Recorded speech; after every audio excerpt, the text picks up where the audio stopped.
Los dictadores. Columna de Francisco Barbosa. La dictadura de Nicolás Maduro en Venezuela me ha hecho pensar en la historia de las dictaduras y de los dictadores en América Latina. Dictaduras que han sido tratadas por la literatura. Gabriel García Márquez escribió El otoño del patriarca. Mario Vargas Llosa, La fiesta del chivo, sobre la vida del dictador dominicano Rafael Leónidas Trujillo, y Conversación en la catedral sobre el general Manuel Odría. Augusto Roa-Bastos, Yo el Supremo, sobre el dictador José Gaspar Rodríguez, Francia. Miguel Ángel Asturias, El señor presidente, y Tomás Eloy Martínez, La novela de Perón. Hay muchas más. Existen también relatos y crónicas magníficas sobre los dictadores. Dos que se me vienen a la memoria. La primera de Alforero y Iriarte. Bestiario tropical. Y el segundo, que además fue censurado en Colombia en la época del régimen de otro dictador, Gustavo Rojas Pinilla.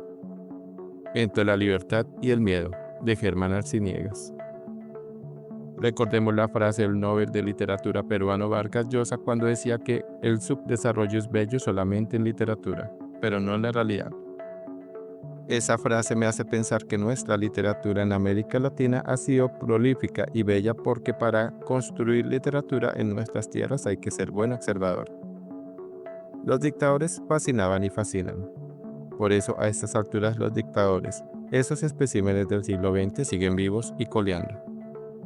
Maduro, Ortega, Díaz-Canel estarían felices compartiendo con tanto sátrapa que pobló estas tierras.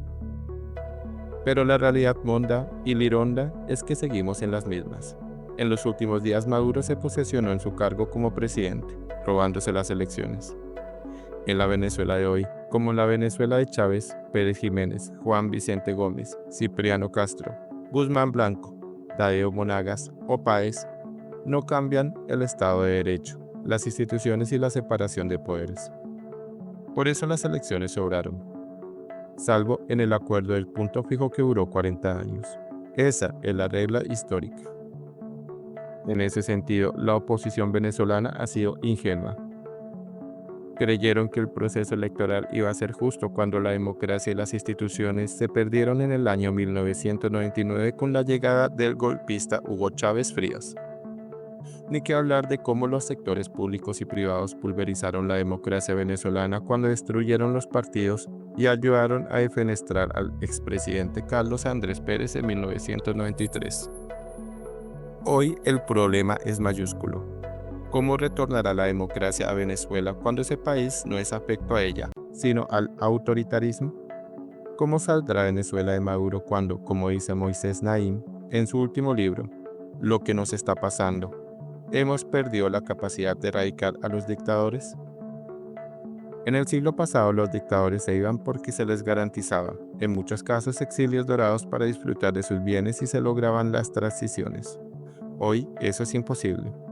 Cuando sale un dictador, normalmente les espera la cárcel, la persecución y el repudio internacional.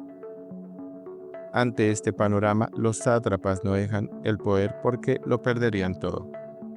Su apuesta es sostenerse con mano de hierro y morir en el poder como el viejo dictador del otoño del patriarca de García Márquez que decía: todo sobreviviente es un mal enemigo para toda la vida.